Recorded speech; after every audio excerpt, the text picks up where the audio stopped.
Hi, my name is Brendan, and I'm going to do a quick draft of my critical comedy talk based on AI and chatbots and what the world might look like if people were actually chatbots. A brief overview of what AI is. AI has been around for several decades.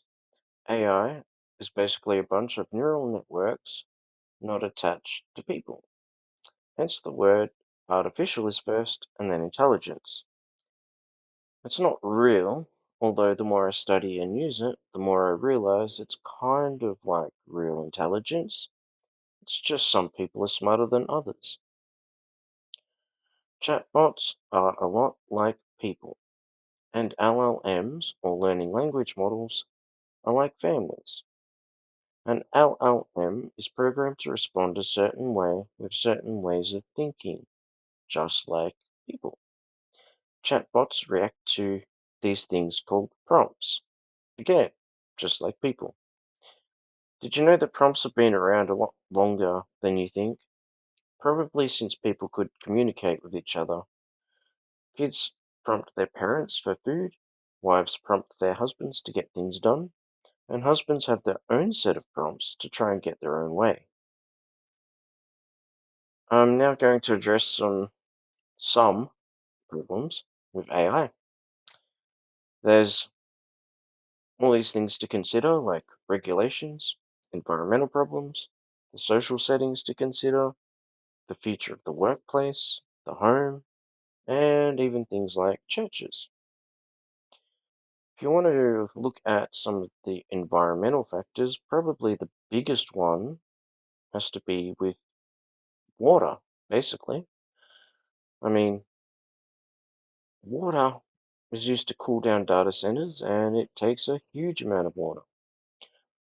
On average, according to AI, more specifically according to Copilot, approximately 10 to 25 mils of water is used to cool down data centers per prompt. And that will, of course, vary on how many prompts you send in a single batch. It's a massive problem if you have a data center in the middle of nowhere with not enough water for people, let alone machines. Have you even considered the impacts on the environment? However, if you're really struggling to get your kids to drink enough water, maybe family members aren't prompting their kids enough with the right kind of prompts. Who knows? But over time, it means that water could be more scarce than before. To give you a slightly bigger picture, if it was calculated, it was calculated in the summer of 2022, in one of Microsoft's data centers in Iowa, used approximately 11 million gallons of water for cooling, which was about 6% of the local district's total daily consumption. On the ethical side, AI could become problematic if it is being trained to be biased in the sense of racism, sexism, and all the other isms. If our LLMs are not good, then the creator of them needs to go back to the drawing board and start again. Likewise, if people are like chatbots and LLMs or families need to be re-educated and kids informed of what is right or wrong. I mean, if you need proof of how unregulated environments go, look at the kids on LifeSwap. There's some pretty weird, wacky feral kids out there that run amok, but they're just the product of how they've been raised and taught, and sometimes with disastrous consequences. What are the consequences for human relationships when a child grows up talking to AI instead of people? What are the consequences of adults marrying AI chatbots like that one person on 60 Minutes? If we think that people are lonely now, what are people going to be like in the future? Will they get more lonely the older they get and the more they talk to these chatbots? Already, loneliness is a problem in some areas of the world, and it's only possibly going to get worse.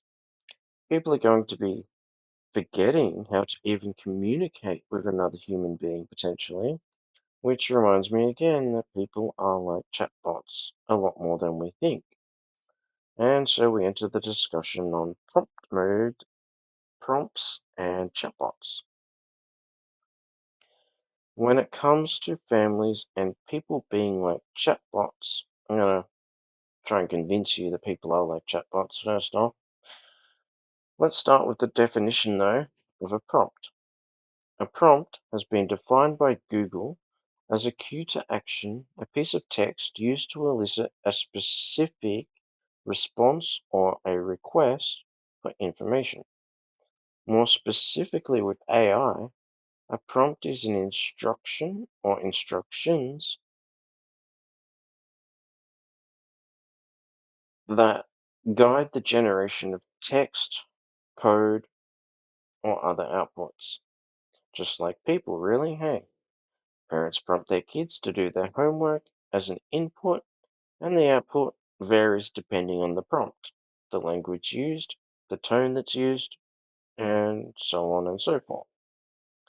AI can't always distinguish what is meant by a prompt, so it requests some more prompts. Or it doesn't understand the prompt, so it requests more prompts. It's kind of like the English word for nagging, really. Your significant other may use a bunch of prompts to get the required output, and it becomes a kind of game. How can I prompt my significant other to do what I want? How many ways do I have to prompt in order to get the desired outputs or results that I want? Now, just like in the world of Microsoft Copilot, your partner might have three different output types. There's quick response mode, deep thinking mode, and deep research mode. Depending on the task your partner is already doing, like watching TV on the couch, when you insert your prompt, be careful of the type of language you use. A quick responder might be someone that does stuff or responds to things quickly, but the prompter never quite gets what they want, or at least not without multiple prompts, kind of like the nagging scenario before. Then there's the deep thinker. The deep thinker is like a deep researcher, a person who is a bit of a perfectionist and likes to take a tiny bit of time to do the task, maybe a few minutes, who knows. Then there's the deep researcher, aka the procrastinator. This person takes a long time to do things, just like the chatbot that says, yes, I can do it, and 5 or 10 minutes later is still working on it. Can you imagine that chatbot conversation? Bots communicating with each other in deep researcher mode. The prompt might come in, one bot goes, I'm on it, mate, and then rushes off to do the job, only after grabbing another few bots, who then decide to hold a union meeting and eventually then decides to get the job done. In case you're wondering, yes, in order to get it done, sometimes you have to pay the procrastinator, just like the expensive deep researcher mode in Copilot. I want you all to imagine for a moment that you are really all chatbots. Imagine asking your partner to take the bin out. However, the driveway is really long, let's say 50 meters or so, and you ask your partner, take the bin out, please, love. That's prompt one, you might think to yourself. Now, response one might be in quick response mode. That is, they respond to the request promptly, and they do it promptly, but not properly, sort of like the dishes. But in this scenario, quick response mode might just be that they respond really promptly and quickly, but the desired outcome just doesn't happen. The response comes back, yes, darling, I'll take the bin out. Then your partner resumes watching TV. So you try another prompt. But this time, you raise your voice a bit. Can you take the bin out, please, before it starts raining? Your partner goes into what's called deep thinking response mode.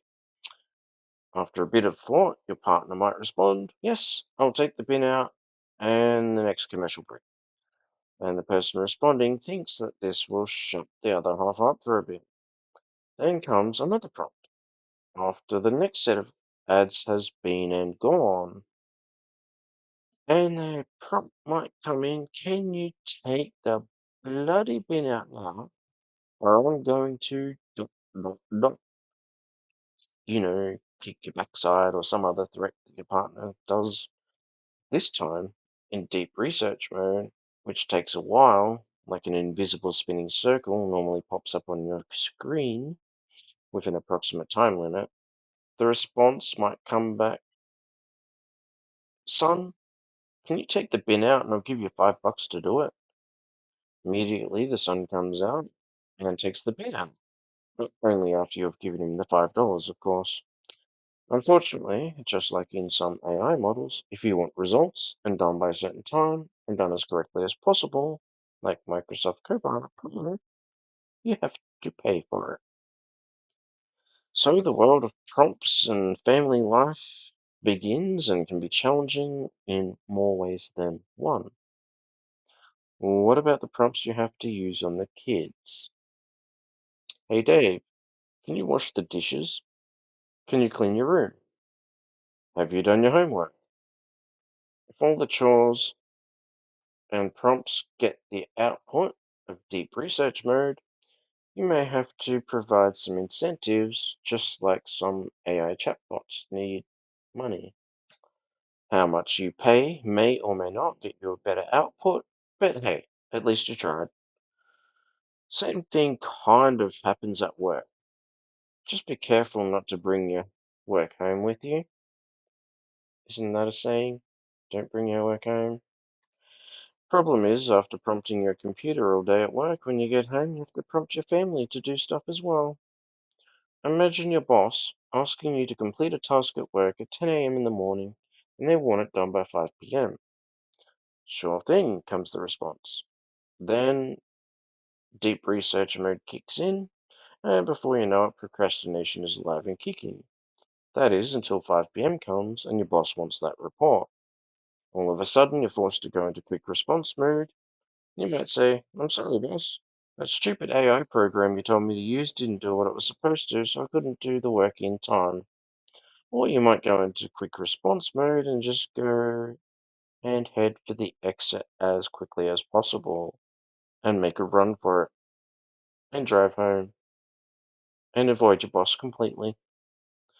So I guess the real question becomes, whose fault is it? Was it the AI program's fault for not working? Or was it the procrastinator's time who just had, well, quite frankly, not good time management skills? It could be the job. Who knows?